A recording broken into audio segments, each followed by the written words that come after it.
So good morning, afternoon, and evening, everyone. Welcome to the NfoLD seminar series. This is the seminar series of the Network for Life Detection. We have this seminar every other month. And we're very happy to have Dr. Chris Kempes today to give us a seminar on life detection technologies. And Chris Kempes is a professor at the Santa Fe Institute at the Santa Fe Institute. And take it away, Chris. Thank you very much for being here. I'm very excited about the NfoLD initiative and happy to give a talk in this series.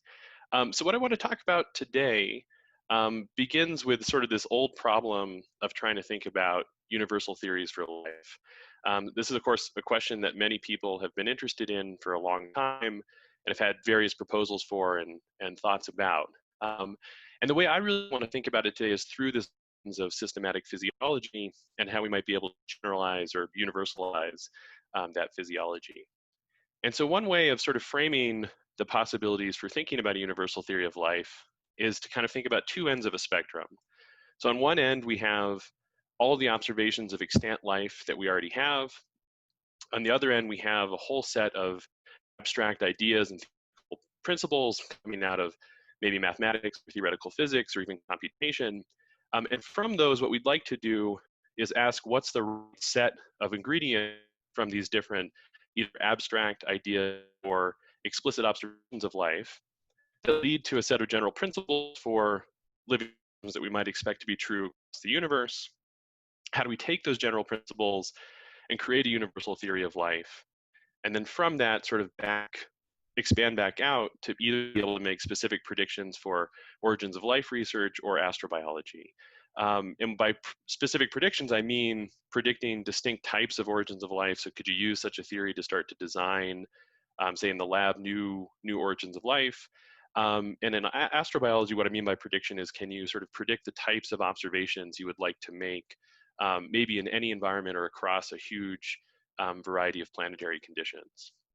And what's nice is that we already have examples of both ends of the spectrum. So on the far right, sort of on the abstract end of the types of ingredients we're looking for, we have things like the air threshold.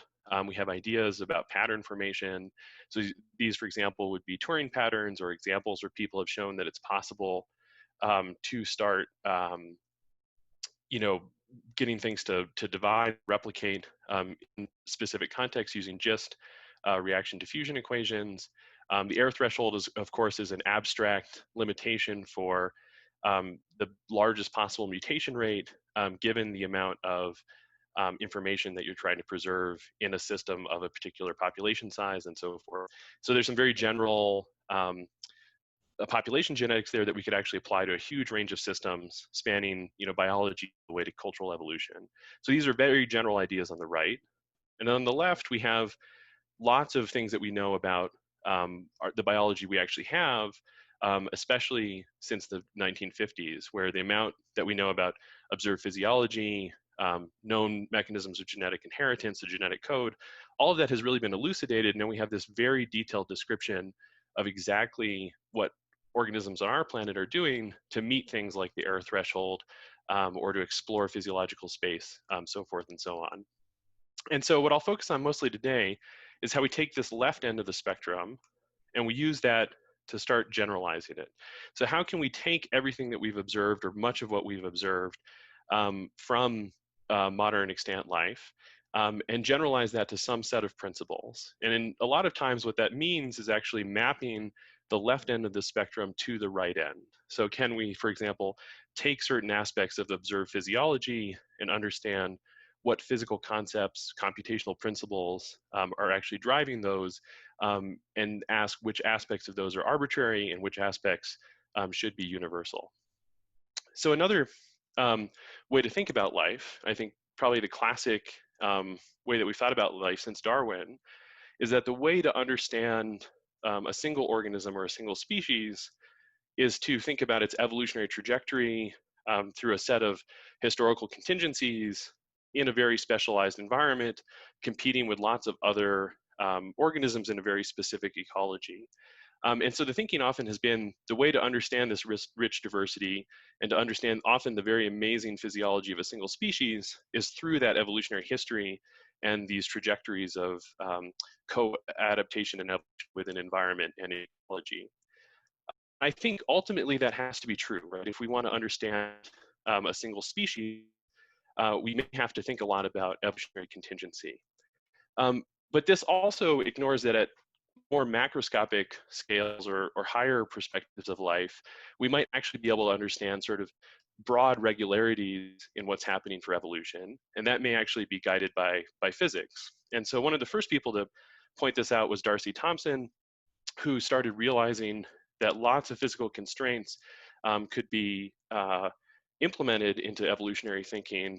And a lot of what you were seeing in organisms could be mostly understood for physics. And one of his classic studies was sort of morphogenesis and understanding how, tuning a small number of physical parameters actually can give you a huge diversity of organisms that are really sort of conformal maps of each other. And so one of the great quotes from this book that I really like is, but I maintain that it is no less an exaggeration if we tend to neglect these direct physical and mechanical modes of causation altogether, and to see in the characters of a bone merely the results of variation and heredity.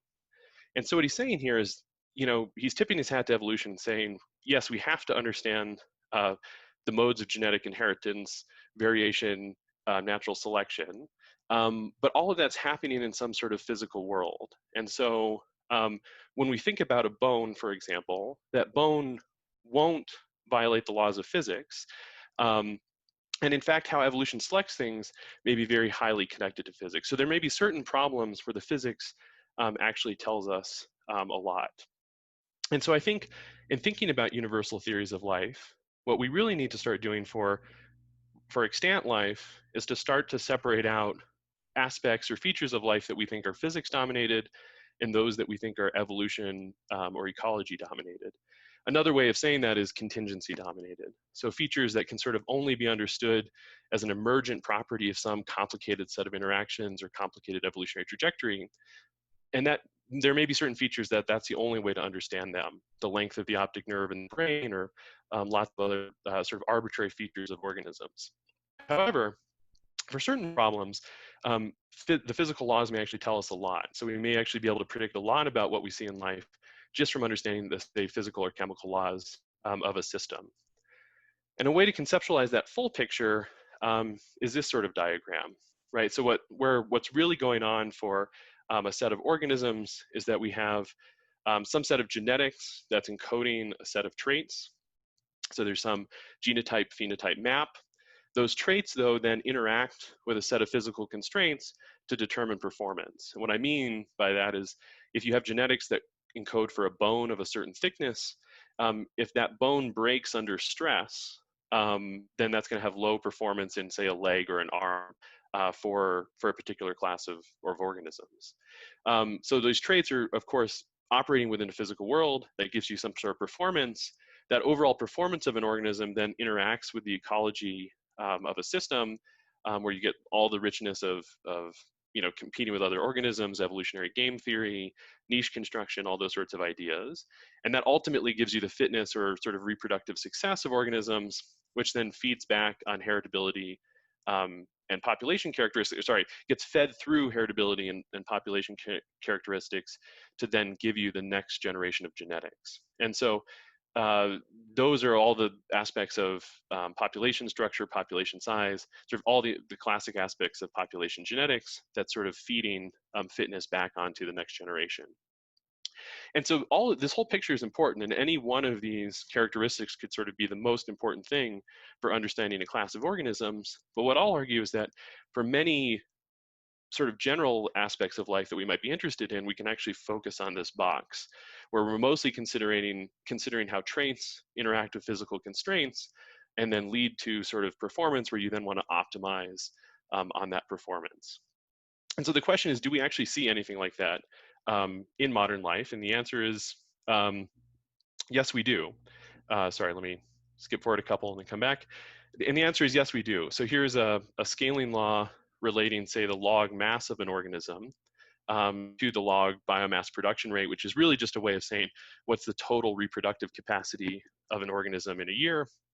And what we find is that across the full range of life, spanning unicellular plants all the way up to multicellular plants, mammals, birds, bats, small multicellular organisms like zooplankton, insects, and fish, you get one overall relationship. And so this is sort of amazing because it says that at the most macroscopic level of evolution, there actually is a single law for life in terms of biomass production rates against overall body size. Now, there's a huge amount of variation around this curve, which there should be because we know that individual species have radically different physiologies, and those radically different physiologies are manifesting as deviations away from this central tendency. But the central tendency itself gives us a lot of predictive power.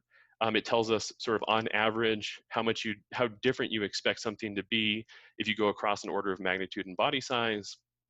And it tells us something about, or it hints at some sort of common constraint being optimized across all of these organisms. So how do we start to think about those common constraints? How do we start to situate sort of laws like this in an evolutionary theory, and why do things like this show up? And the answer is really a picture like this. So where what we can start to do is think about traits or optimization of traits as sort of the overlay of different physical constraints. So imagine that you have an axis like body size against trait performance, and then you have these different physical constraints that sort of matter more at different scales. Examples of this could be, shifts from scales at which diffusion matter to scales at which diffusion doesn't much matter, and some other constraint starts to matter more.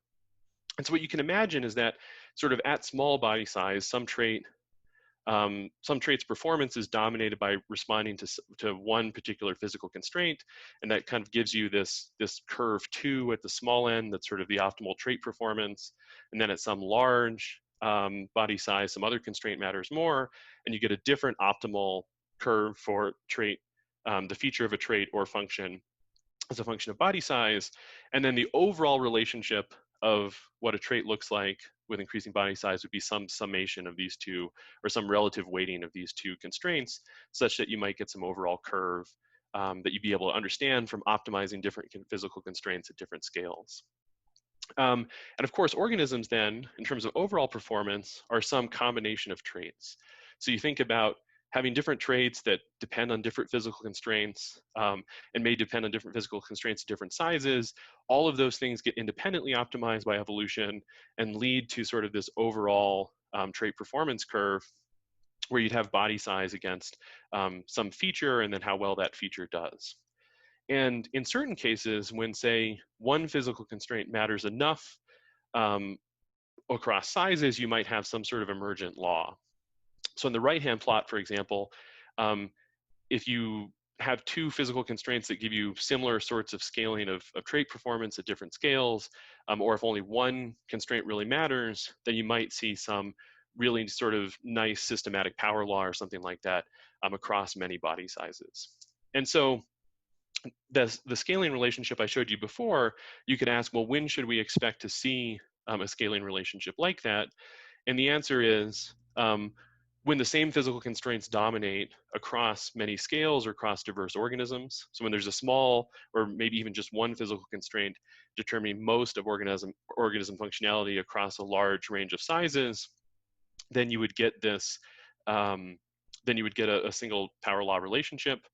And this should only happen when the traits are independent of each other. So if all of the traits have some sort of emergent interconnected functionality, that in some cases may matter more than the physical constraints, or if traits are connected to multiple physical constraints that pull in opposite directions, you might not get such simple physical relationships.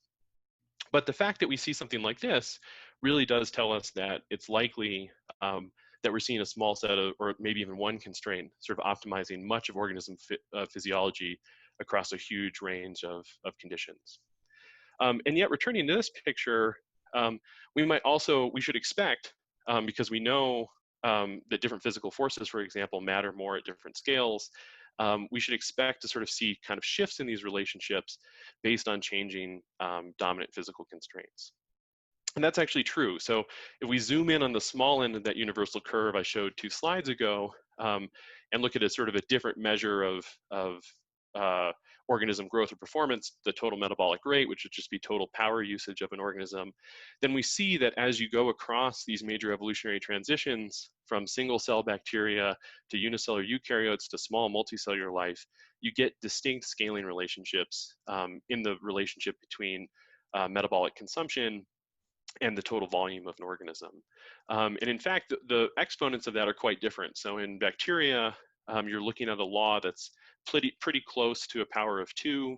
Then you go to a roughly linear relationship in unicellular eukaryotes. And multicellular organisms, you go to something that's sublinear, say a 3/4 power law that extends from the smallest unicellulars all the way up to the largest unicellulars. And that's really the universal curve that you're seeing on the previous curves.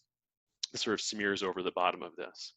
And so this is great. This really hints that this perspective that we're after is sort of true, right? Where you can understand organisms from some small set of constraints, and then you should expect those to shift at scales or to shift as organisms change architecture, as we see with microbes in this case. And so what I want to do now is dive into what are those constraints? What do we think is going on for these smallest organisms? And how universal are those? And one really easy way to do this is to focus on the energetics and the physics and try and see if we can sort of understand what's going on with physiology from that perspective. So easy way, so say that another way, what I'll do for the rest of this talk is sort of focus on these two questions. How can we uncover the dominant mechanisms governing systematic laws of extant life?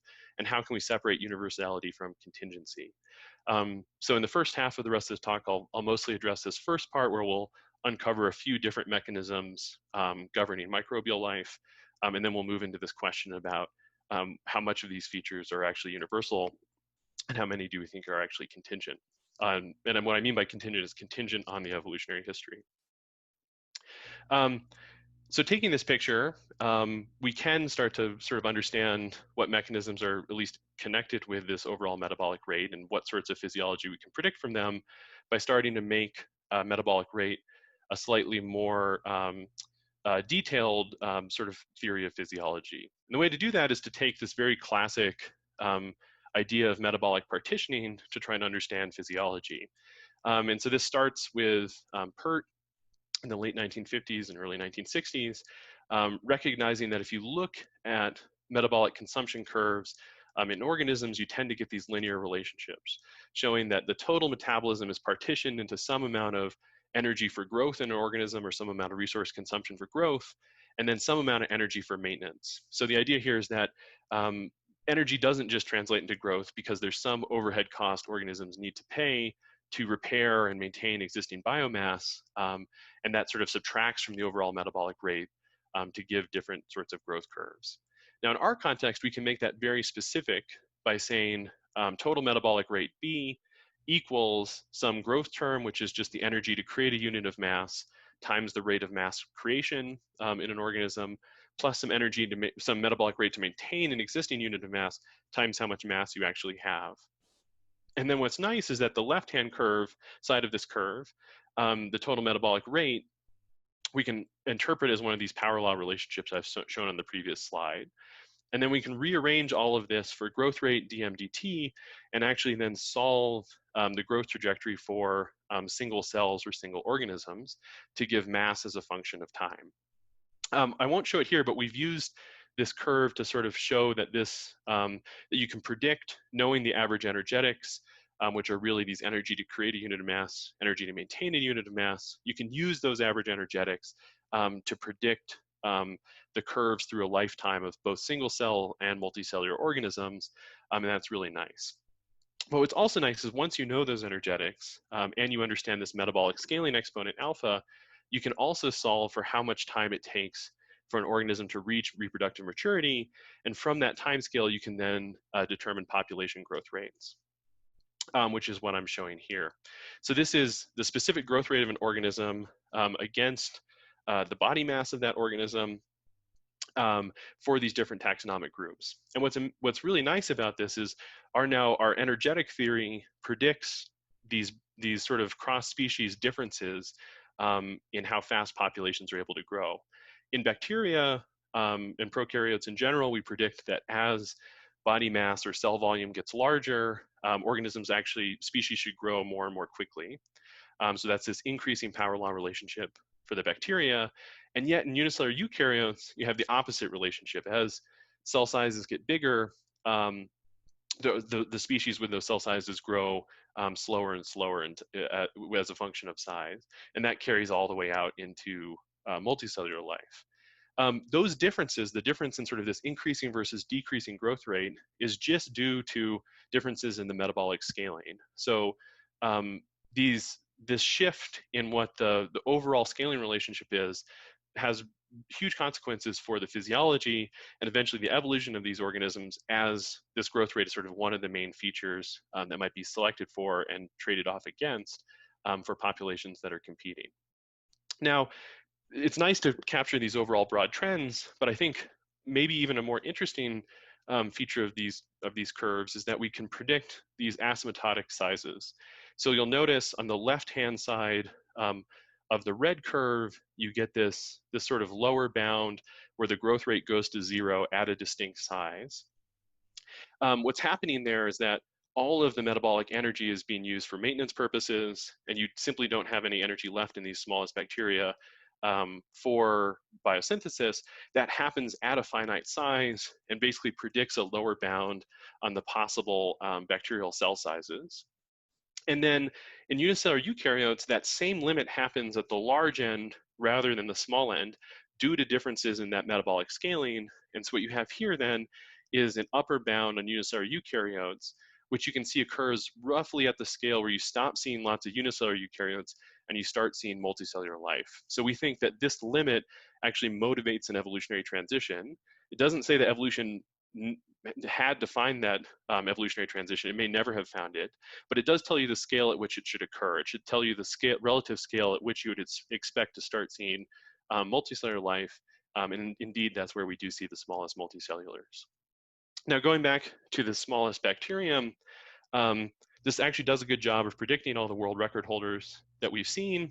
So in volume units, this is our predicted smallest cell size. Again, this is an average predicted smallest cell size because it's capturing sort of the average variation in this curve. This is a pure prediction from energetics, by the way, so there's not free parameter fitting here. And so we should expect to predict sort of an order of magnitude from that, which we do. And then this is the new world record holder for smallest cells out of Jill Banfield's lab, where they're seeing something about a third the size of our predicted smallest cell, just up to the size that we're seeing. And you can imagine in this previous curve that if you also started to predict the variation around the central tendency, you actually have error bars that go down a bit smaller and would start to capture these smallest cells. And so this is nice. We put out this prediction a few years before the new world record holder was found. And so we think there really is something to these energetic constraints and what they're saying about smallest possibilities for life.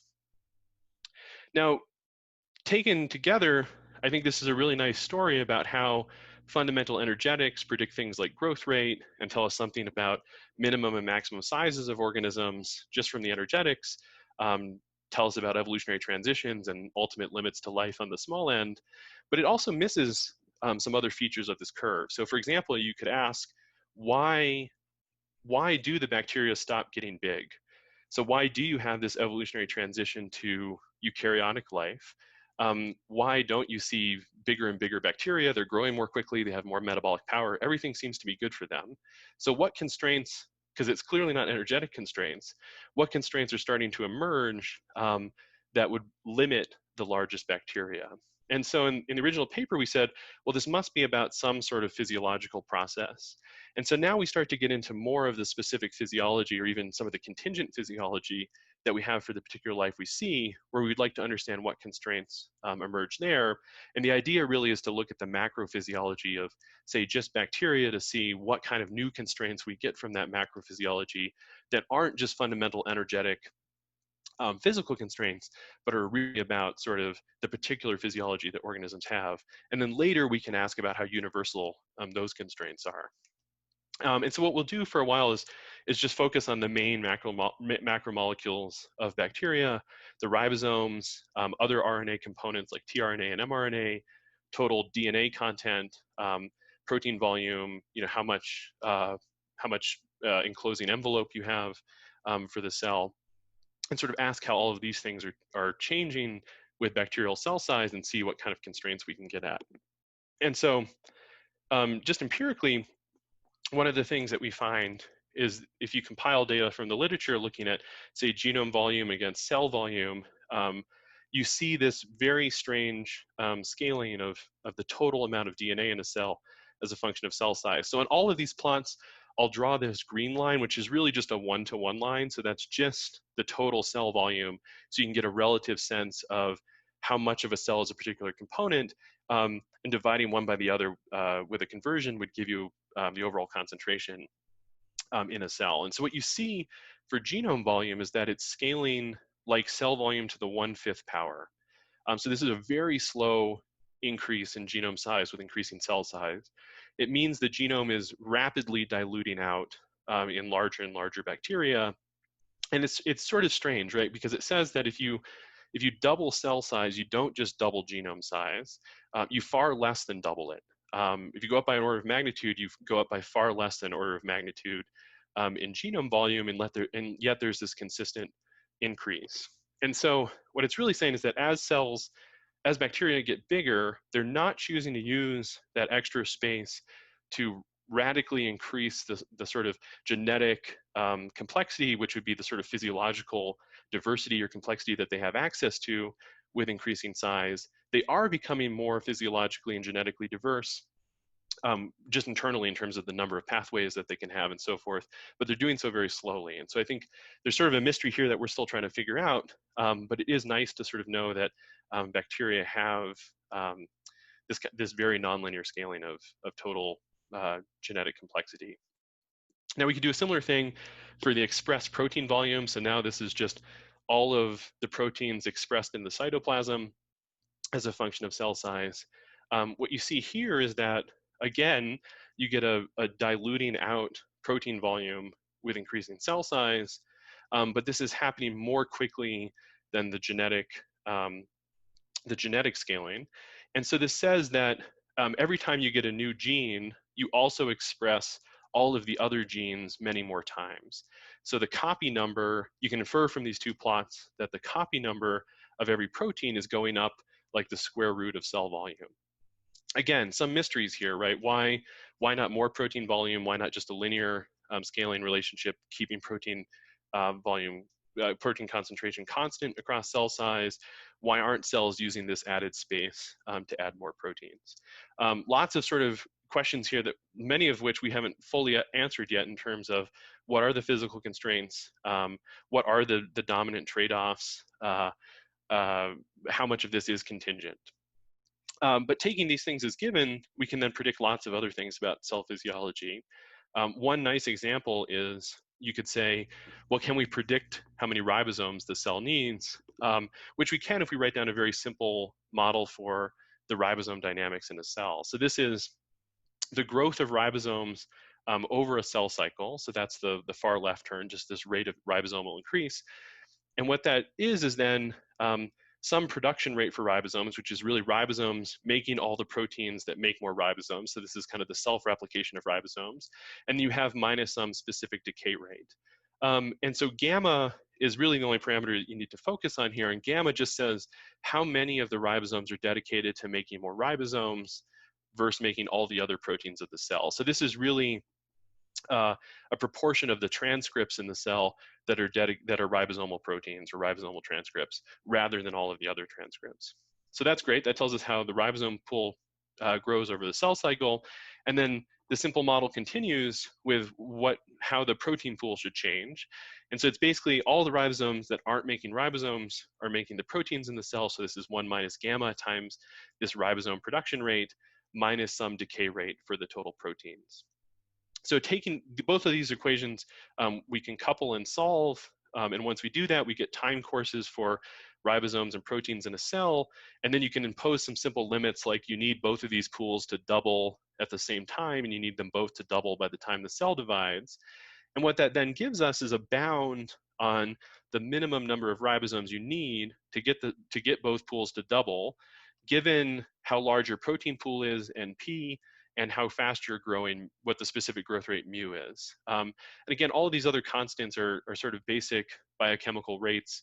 R sub R is just the maximum base pair processing rate of the ribosome in terms of how fast you can read a transcript. L sub R and L sub P are the lengths of the average ribosomal and protein transcripts respectively, and then eta and phi are just decay rates of the pool of ribosomes and proteins, which are just sort of how fast they're damaged and replaced in the cell. All of those constants are known, and some of them are fairly constant, spanning the smallest bacteria to the largest bacteria. And so then all we really need to know is this number of protein scaling, which I've shown you empirically on the previous slides, and this growth rate scaling, which we had a whole theory for sort of in the first quarter of this talk. And taken together, that then predicts how many ribosomes you have as a function of cell size. And so the red curve is our prediction, again, just inputting these parameter values. All of the points are measured ribosome content for cells of different size. So we again compiled a large number of these from the literature. The black curve is just a power law fit, just to show how the power law fit starts to drift at large cell size. And so what's really nice here is that this now tells us both how ribosomes change across cell size, but also that there's this strong asymptotic behavior at the large end. So you can see that there's this curvature as cells get large, and eventually you would need more ribosomes than can physically fit in the cell. And what's happening there is that since growth rate is radically increasing as cell sizes get bigger, you need more and more ribosomes to keep up with that growth rate. Eventually, you approach the time scale of cell division that's roughly the time scale for a ribosome to make another ribosome, and then you reach this sort of point where you would need an infinite number of ribosomes to replicate all the ribosomes, and that's impossible. And so now this predicts kind of an emergent physiological limitation on the largest possible bacteria, something that we term the ribosome catastrophe, where to keep up with this growth rate, you simply can't fit enough ribosomes in the cell. The other thing to note here is that these ribosome data are sort of more messy than any of the other data I've shown you, and that's mostly because this is one of the most heavily tuned features of cell physiology to deal with different conditions, adjust growth rate, and so forth. So, for example, this vertical line sort of in the mid-size range is just E. coli under different conditions of stress, conditions of whether or not there are amino acids in the broth that they're being fed. And so it tells you sort of even within a species, you can get kind of an order of magnitude variation in the number of ribosomes per cell based on response to stressful conditions. But on average, our theory does a good job of predicting these trends. Now, what this says is that if we look at this sort of central dogma of molecular biology, sort of the most conserved aspects of physiology that we know, the most conserved features across life, we now know that this sort of changes in a very complicated way across cells of different size. So not all bacteria are kind of equal in their representation of these different components, or even what they're trying to do physiologically. So this, from the perspective of the central dogma, the smallest cells are basically 50-50 protein and DNA. And then as you go to large cells, you transition to being mostly RNA components through the ribosome and tRNA and mRNA, which I'll show in a second. And then the ratio of all these macromolecules is also dramatically changing across cells. So this says that for a variety of, say, stoichiometric measurements you'd make about organisms, you shouldn't expect one uniform measurement across cell sizes. In fact, you should expect ratios that are sort of dramatically changing. Just to put everything together with some features I haven't shown you, this is how all of the macromolecules change across bacterial cell size. So now I've added the protein volume, tRNA, and mRNA. Again, you see this shift from sort of proteins and DNA encapsulated in a membrane with really a handful, roughly 40 in the smallest cells, number of ribosomes, to cells that are dominated by the RNA components as you get larger. And the tRNA and mRNA are really coming along for the ribosome ride, and those concentrations are determined by just asking how many tRNA and mRNA do you need to keep the ribosome operating at maximum capacity as you get this expansion in the number. Summing all of those together, we then find this new sort of emergent constraint for cell sizes, where what's interesting is that I just talked about this ribosome catastrophe at the large end, where you can see that cells really run out of space for all of the main macromolecules. This should set an upper bound on bacterial size.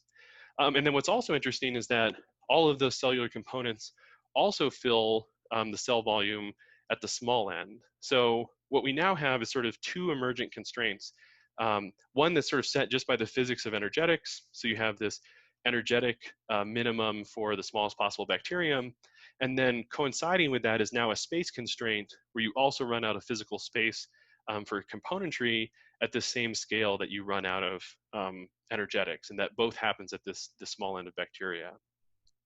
And then in between, there's sort of this extra space. There's sort of this kind of low belly of extra space in the total component volume relative to cell volume for the mid-sized bacteria. If you assume that most of that is water, you do a good job of predicting the water volume in cells of different size. Interesting questions there about why cells aren't expressing a larger number of proteins to take up some of that volume. And we've got some work soon showing why that can't be the case. So kind of zooming out to these big questions, I think in this first part, we've talked a lot about certain dominant mechanisms like energetics that give rise to systematic laws across extant life. We've also talked about for some of these scaling relationships, we don't know how contingent they are, how specific they are to an evolutionary history. For example, why is the genome scaling a 1/5 power? We're still looking for sort of physical constraints that help us understand what's going on there. And then the other feature is so the thing we need to do next is really start to go into how to separate universality from contingency. If we can find the dominant physical constraint that explains these laws, then I think we're sort of done. But in cases where we can't, we sort of have to ask questions about how universal something is. And that really leads me into questions about how do we go from some, say, known systematic physiology of, say, the central dogma, which I'm showing in the left-hand curve, to kind of all physiological possibilities for organisms of a particular size. That's a hard question, right? To know sort of all the types of combinations of cells at a particular scale across all evolutionary histories, all origins of life. Those could be fairly radically different. But one step that we can take is to say, let's take all the physiology we know and start modifying it in different ways and then ask what are the consequences. So one easy example would be to say, well, let's imagine that life found a really different ribosome than the one we have, right? So we know that ribosome at present operates at a particular base pair processing rate. It does so using a certain amount of ATP. And then you could start asking questions about, well, what would happen if life found, or evolution had found, a ribosome that was much faster and much slower? And so what's interesting is that if you could find a ribosome that was 10 times faster, you would expect to get bacteria that were an extra order of magnitude larger. And in fact, the constraints on space for all bacteria would simply be a lot easier. So if the ribosome could get much better, life becomes easier. You might expect shifts in these other scalings like the protein or genome content because there's extra space. Now, if the ribosome that was found by evolution was much worse, let's say it was 40 times slower, then to sort of continue to replicate the current cell physiology that we have, you would not be able to encapsulate life. So if the ribosome was 40 times slower, you simply can't encapsulate the overall physiology that we're talking about because you can't fit enough ribosomes in the cell to actually do that. The ribosomes themselves would take up the entire cell volume if they were just 40 times slower. Now, those are big changes, right? So that's half an order of magnitude, it's 1.5 orders of magnitude in one direction, order of magnitude in the other direction. This is, who knows, certainly life could find something a lot slower, and maybe that gives us a narrow window for how good the ribosome needs to be for encapsulated life to emerge. Now, if it could be much faster, we can certainly ask sort of physical questions about that. And one thing we've done recently is to ask, well, in the space of kind of all possible ribosomes, how good do we think the one we have is? It seems like a hard question, but luckily, there's a nice part of physics that allows us to answer that question fairly simply, which is this idea of the generalized Landauer bound. And so what Landauer's bound gives you is the minimum amount of energy that it takes for to perform an abstract computation. And that abstract computation could be performed on any device using any set of objects. And this just says that if you search the sort of physical space of all devices and objects being used to perform this abstract computation, you know actually the minimum amount of energy that it takes. And it has to do with sort of the change in entropy, or sorry, it's explicitly connected to the change in entropy that the computation itself performs. And so if we think of the ribosome as performing an abstract computation where you take an unordered set of letters, say in a bath, and then you write those letters to one specific string, then it's really easy to understand what the shift in entropy is from this unordered state to this ordered state. And that then gives us a bound on the minimal amount of energy that this would take. And we get about 10 to the minus 20 joules per amino acid. This really should be joules per letter, since this is an abstract computation. It actually doesn't care what the objects are. But this says now we know sort of the best that any device for writing strings could do in our physical universe, and that's 10 to the minus 20 joules per amino acid. We can then ask, well, what does the overall process of translation look like in the ribosome in terms of all the ATP it takes to to get an amino acid into a polymerized state, and that's about 4 ATP per amino acid. And so then that comes out to roughly an order of magnitude, a little over an order of magnitude, more energy per amino acid than this ultimate physical bound. To be precise about that, life is 25 times less efficient for writing strings than any possible physical device. And so you might think of this as being really good or really bad, depending on your perspective. So maybe 25 times less efficient means you actually could find a better ribosome in the space of evolution. However, for reference, our design computers, write strings at about 100 million times worse than the Landauer bound. So there's roughly 5 orders of magnitude between how well ribosomes do at writing strings and how well our computers do. Might give us hope for how much better computers could get in the future in terms of energy use, but it also sort of gives us a perspective on maybe how good we think the ribosome is. Sure, there might be a little bit of added scope for it to get better, but maybe it's hard to find devices that actually can do that. And so I think this is a nice way to sort of bound where we think we are in the evolutionary space of all possibilities.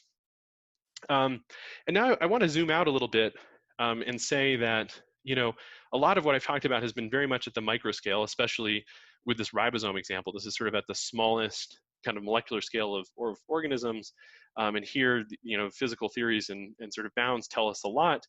But I want to propose that the way I'm talking about changes across life and finding physical optima and connecting things to basic physical laws like energetics actually can be applied at multiple scales. So already we've been able to sort of look at macrophysiology in bacteria. We've been able to dissect sort of the function of the ribosome. But we can also expand this all the way out to sort of population structures and understanding population dynamics. And so I just really briefly want to mention, mostly as an aside, that we've taken these same metabolic partitioning arguments and been able to use that to understand the transitions of different states of organism physiology, say in mammals, and predict the overall, say, body size distribution of mammals on a population. This theory could be applied to any scale, so we could also do this for bacteria and unicellular eukaryotes, but it's an easy way to go from energetics to the basic body size distributions that are observed in different ecological contexts. And we've even been able to use that to predict long-term evolutionary trajectories, again, doing this thing that I mentioned about saying that over time you should optimize to certain physical constraints. And so we see that in terms of how organisms start to select for larger body sizes and more clustered resources. And we could do this for sort of any scale of organism. And so I think all of those sorts of questions, both the detailed kind of how good could a ribosome be, all the way up to what kind of body size distribution should we expect in any sort of measurement in any environment. All of these things can be kind of together coupled to basic physical laws. And so I think a lot of these things that have seemed like hard things to predict for a long time, in some cases may actually have relatively simple physical explanations. So going back to this picture, I actually think, a lot of our thinking saying that focusing on extant life doesn't give us everything we need for understanding what we might see generally in the universe, or the type of biosignatures we might try and develop for sort of any environment. I actually think there's more hope there. I think that if we look at the right scales of biology, say huge cross-species comparisons spanning many orders of magnitude, we actually can find certain sorts of regularities that I would expect to be sort of more universal, right? And that may require sort of changing certain aspects of the physical parameters, but the underlying constraints that exist there should tell us something about how to start doing that. In the same way that lots of physical laws can tell us things about the relationship between how much mass you have and the gravity of a planet. I think we can start to again ask questions about, if you start to change certain parameters in a particular environment, how much should that change the macrophysiology, where things like the scaling might actually be very consistent, and it's just the normalization constants that are going to change across radically different evolutionary histories. And so in summary, I think the overall trajectory of the argumentation here is that we know that physical constraints impact evolution and sort of manifest as these cross-species regularities. And because of that, we can start to ask questions about what the physical optima are and expect organisms, in many cases, given enough evolutionary time, to sit close to those. And so I think the task then becomes to ask, what are the dominant physics in different environments that we might measure across the universe? And then what sorts of physiology or living features might we expect to find there? But I think that program may ultimately be successful in finding these universal properties of life. So with that, I would like to thank a long list of really fantastic collaborators, a few of whom are strongly coupled to NfoLD. And I'd be happy to take any questions, where I can never sort of resist making this this remark that I think my plots look like the world's worst Kandinsky. And so thank you very much for your time.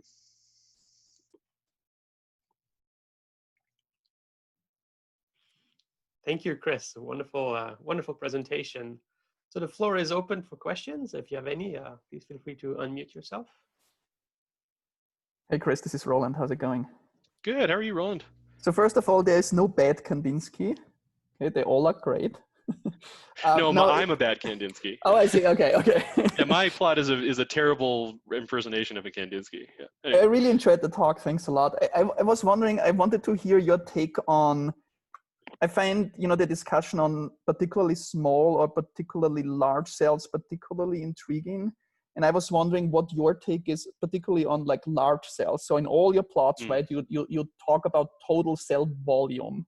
Yeah. But there are cells like Thiomargarita, for example, right, yeah. that are hundreds of microns big, but 99.9% of the cell volume, of the total cell volume that, exactly, in my understanding, you would plot are not cytosol, right? So it's not ribosome filled, it doesn't engage in any metabolic activity. And I was just wondering if this is considered in these calculations and what your take on is on the importance of that, so that you can have parts of the cell that do not partake in any activity, metabolism or anabolism or whatsoever. Yeah, absolutely. So yeah, it's a great question. So you can still see my slides. You can see this slide where I sort of have this upper bound. Yeah, so what's interesting is that upper bound is something like 2 orders of magnitude smaller than Thiomargarita, which we wrote about some in this paper. And so then we said, well, but most of, as you just pointed out, most of Thiomargarita is this inactive sort of storage volume, right? It's not metabolically active. The amazing thing is that even if you remove that, you still are 5 times above this upper limit, which maybe, you could say this is order of magnitude. That's sort of understandable. But the other thing that's true about Thiomargarita is that it's also living in a relatively poor environment where the maximum growth rates are just not what an organism could be under sort of, rich glucose media in the lab. And so most of this perspective I've talked about is really an upper bound for growth rate. It's sort of what's the systematic relationship for life living under the most, rich resource environment, really pushing their maximum growth rate. I actually don't know of good studies where people have tried to figure out what is the true max of Thyromargarita. Be interesting to know what kind of physiological shifts there are. But it does say that there are lots of strategies to sort of escape, especially at this upper bound. You can escape that upper bound if you're just willing to grow more slowly. And if your ecology allows for that, say you're a sulfur reducer, then that's all possible. So I think, yes, there's lots of kind of environment and physiological perturbations that allow you to get away from some of these limits. Most of what I've talked about is really a speed limit, so thanks for pointing that out. Thanks, Chris. Yeah. Chris, you have a question from Tom McCullum in the chat, and I'll read it out for you. Great. Do you expect constraints on cell volume to be significantly different for autotrophs versus heterotrophs? Yes. Yeah. So one of the things that happens, and we've only looked at this in passing, we haven't sort of detailed it anywhere, is that if you get shifts in the sort of unit energetics, if your unit cost of maintaining things goes up, which it might if you're in a really high light environment and doing autotrophy and you have to replace certain componentry at a high rate, if any of those unit energetics shift, then you expect to get sort of a shift in the normalization constant of those overall curves. And so we've seen that, for example, if you look at some of the metabolic rates, you actually get parallel scaling relationships for anaerobic and aerobic metabolisms. And that's really just a shift in the unit energetics. So the unit costs or unit yields on particular metabolisms don't shift the exponent, but they do shift the normalization constant. So I think there's a bunch of really interesting physiology to normalize there as well. You might even be able to imagine collapsing some of the scatter in those curves by just normalizing by which physiology or metabolic pathways you think are dominant. Thank you, and we're getting close to the top of the hour. So I want to thank you, all of you, for joining this seminar. This was the NfoLD seminar series, part of the Network for Life Detection. And we try to have these seminars every other month, but if we have more volunteers who would like to give a seminar, we'll of course have them more often. So if you're interested in giving a seminar, please reach out to contact.nfold@gmail.com. Chris, thank you very much. This is a very stimulating talk. I very much enjoyed it, and I'm sure it was as well for all the yeah, thank you. Thanks for having me. Yeah. That's great. Okay, thanks everyone. Okay. Thank you very much. Bye-bye.